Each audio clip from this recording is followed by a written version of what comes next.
When you're ready, Callum. Okay, so here's a quote I found from Pythagoras, which I find links to truth, which is quite interesting, I think.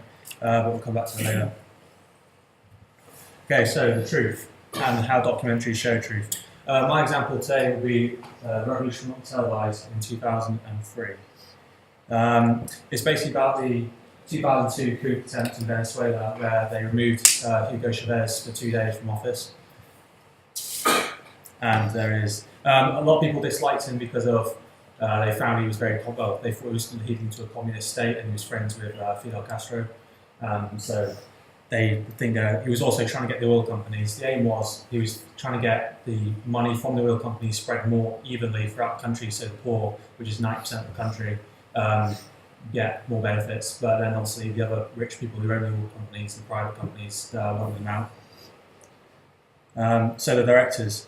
So it's made by two Irish directors who originally they just wanted to biography the president, and they basically had a meeting with him so they could get access and in on his meetings and things like that. So originally there was not really much of a stance on what they were going for this. Yeah, sorry. Oh yeah, and also later on, they noticed while they were down there that there was increasing tension on the streets and so forth, and it just ended up that they were filming the coup. If anyone doesn't know, does anyone know what coup is? Yeah, everyone knows. Yeah, good. Make sure. Okay. Tell us anyway. So coup is basically like a takeover. So when somebody goes in and tries to move from office, it's kind of like a forced retirement, in a sense. So the editing. What's interesting about the editing on this film was that the concept only became clear after late post-production. The reason for this is because of a lot of time when they got the footage all together, they just put it on their laptop while they were going and then carried on, so they didn't actually look at it. So when they were editing, it was the first time they'd actually seen the footage. They'd never seen it before then. And as I said earlier, it wasn't originally about the coup. It was about the president as a biography. So later on, when actually, obviously, the situation became, they wanted more about history, you see, but when the situation became, they gave it a central point of view, it sort of ended up changing. So yeah, a lot of people find this controversial because they say it's pro-Chavez, Chavez bias. So they say it paints him in a favourable light and it lacks accuracy. Which we'll go into more detail later about the specific tools used for this. Okay, this is just my time, so 32 to 33.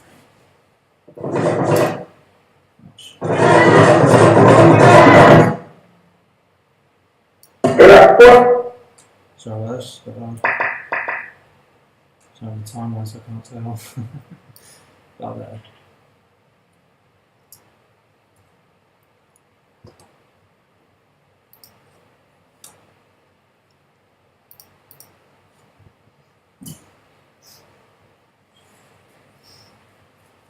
That's not right, Callum. Why don't you pop out onto YouTube and okay. And just wrap it up there.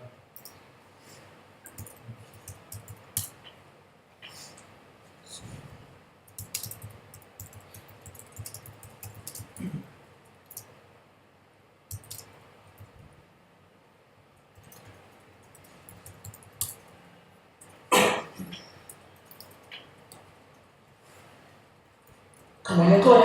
Oh, you can win this. Just got to keep painting it.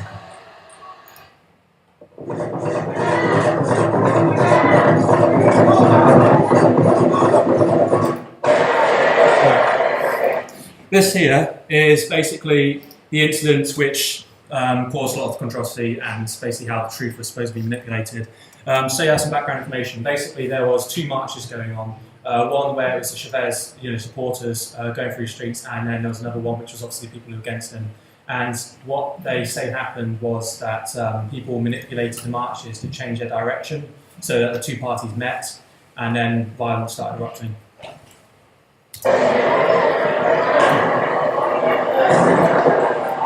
So basically, gunshots have just been started on 5 around the place, and no one knows where they're coming from.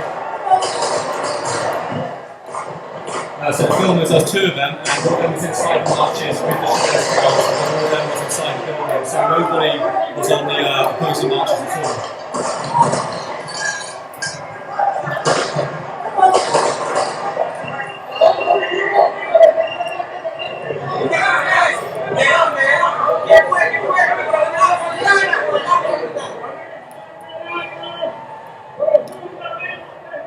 1 in 4 Venezuelans carry handguns, and soon some of the Chavez supporters began to shoot back in the direction the sniper fire seemed to be coming from. Okay, so like I said, the only film they had was actually on the Chavez marches. They didn't have anybody on the other opposing side. And how they portray it here is they say that obviously they were shot at and they returned fire, so it was actually the opposing marchers that shot them first, which doesn't actually seem apparent later on.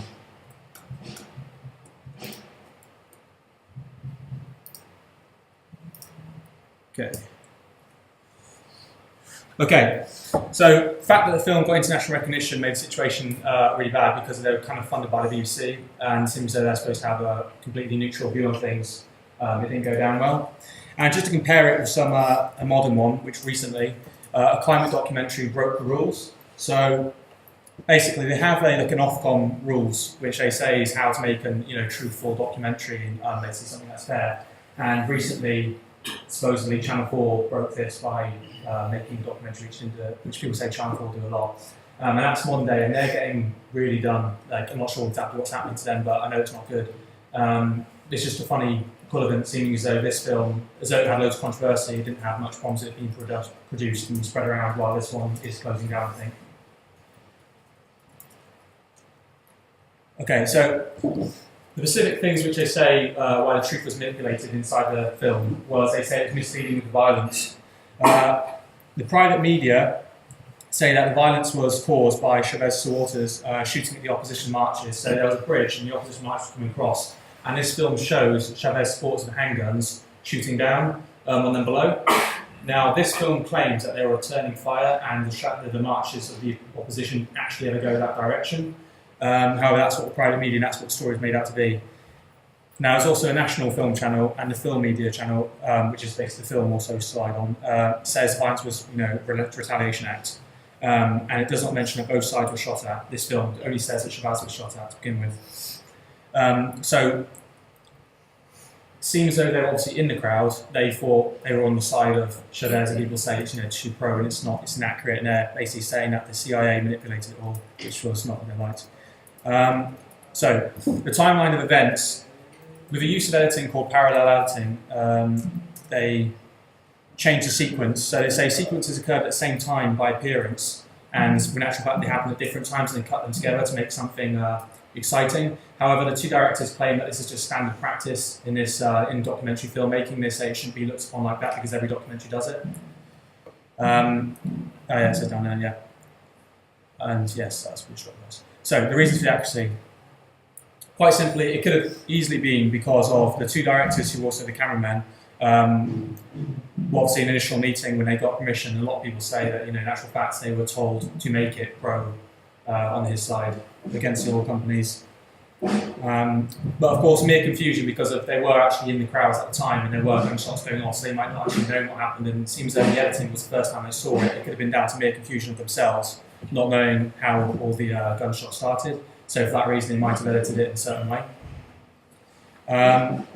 Or, of course, it is actually true, and it's just America not happy about it, which would make perfect sense as well. Okay, so audience perception. In terms of psychology, you have to think with when it comes to truth. When people see something to begin with and they see something afterwards, they automatically relate what they first saw as the more true, because then afterwards they compare it. So for that reason, you're more loyal to the first person you see. So it seems as though we start off the film with Chavez supporters and looking about what he's doing. It kind of makes more people likely to believe that his side is true throughout the film, rather than if they showed it on the marchers' side first. And also, that also goes down to psychology, where we can actually escape our human nature as being indoctrinated into a faction, because without wanting to unconsciously will choose their side throughout the film. Because even if this film doesn't actually state that the opposition were the people responsible, it's still seen as pro-Chavez simply because they're showing all the good things he's doing when they weren't at all on the other side. Okay, so we have to look at what is the truth. This is the Oxford Dictionary of what they say is the truth. So the quality of state of being true, that which is true in accordance with a fact or reality, and a fact or belief that's accepted as true. So in that case, if it's down to reality, you have to look at the meaning of reality. And so and not say everyone goes, oh, well, that's your reality, this is my reality, and so forth. but that's the Oxford Dictionary's version of it. The state of things that they actually exist as opposed to the ideas or notional, and that's the important one there. Okay, so ways to show truth. So supposedly, if you're to make a completely unbiased documentary, you want separation from the project, which would say that in a way, these filmmakers were obviously in the crowd, so a better way of doing this would be via surveillance, if they had the cameras on the surveillance area and never really moved around, because that way they weren't controlling what they were filming as such. Well, they were, but not as personally cut together. And that, I suppose, would make it less unbiased. This film did have both sides of the argument, even though it had more of one than the other. So by having them equal, that would also help, and by not selective footage. I disagree with this because I think you can tell a story about being close to the people. You have to actually look into the minds of the actual people you're following, and then if you don't do that and use surveillance, I don't think it portrays anything properly, in which case you're just making a blank documentary altogether. You may as well not bother. Which is why, however, I do not believe this, even if it is supposedly is true. I think the truth is irrelevant.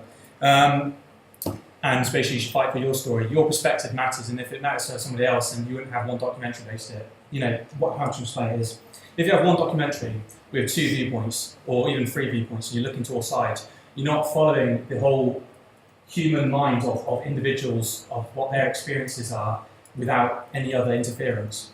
So by doing it, you're already diluting it as such, and then you're creating a perspective video. Well, however, if you have like 3 documentaries, all with their own perspective, then viewers themselves can decide with a more accurate depiction of what I think is a more accurate depiction anyway. So in that case, I think that truth is obviously relative, and it doesn't really matter. You should just fight for what yours was, which brings me back to the beginning.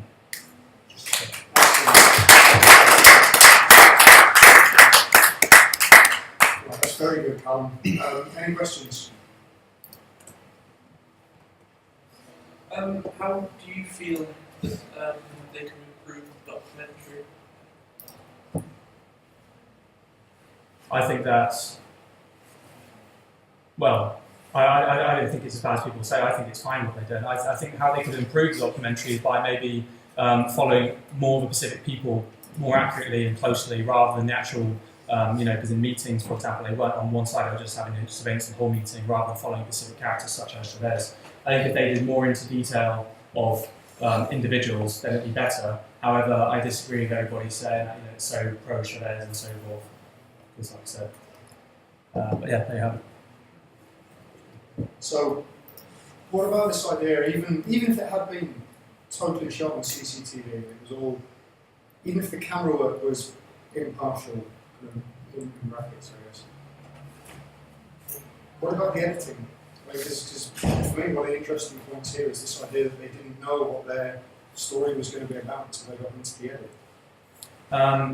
Also, whenever someone edits, they're always taking control of the situation. But what all people find interesting as a whole, as a more general thing, is basic situations. And a lot of time people would say nothing was happening if someone was walking down the street, say. So from the surveillance point of view, having CCTV, if you literally just had all the CCTV cameras up and sped them across, and you fast forwarded it, and then only stopped at certain specific points of action, then in a way that would be picking up what people wanted to know, and it would make it cuttable. And so of your finite number of viewpoints, you're actually showing all of them simultaneously. You just happen to be cut into one of them, but you show everything in between as well. You could do. That's how I would say to make an unbiased one, but however, like I say, I don't think your bias really matters in terms of showing the people. That's really interesting, because that's one of the tricks that's used by Paranormal Activity, isn't it? As a drama film, is to use this idea of CCTV that we invest the sense of authority. Interesting that it's very seldom used in traditional documentary making. Okay, Callum, that was really good, thank you. Nice one. Ben Green is next. Simon, Should we, can I just quickly interrupt you? Yeah, please do. So I think what we're going to do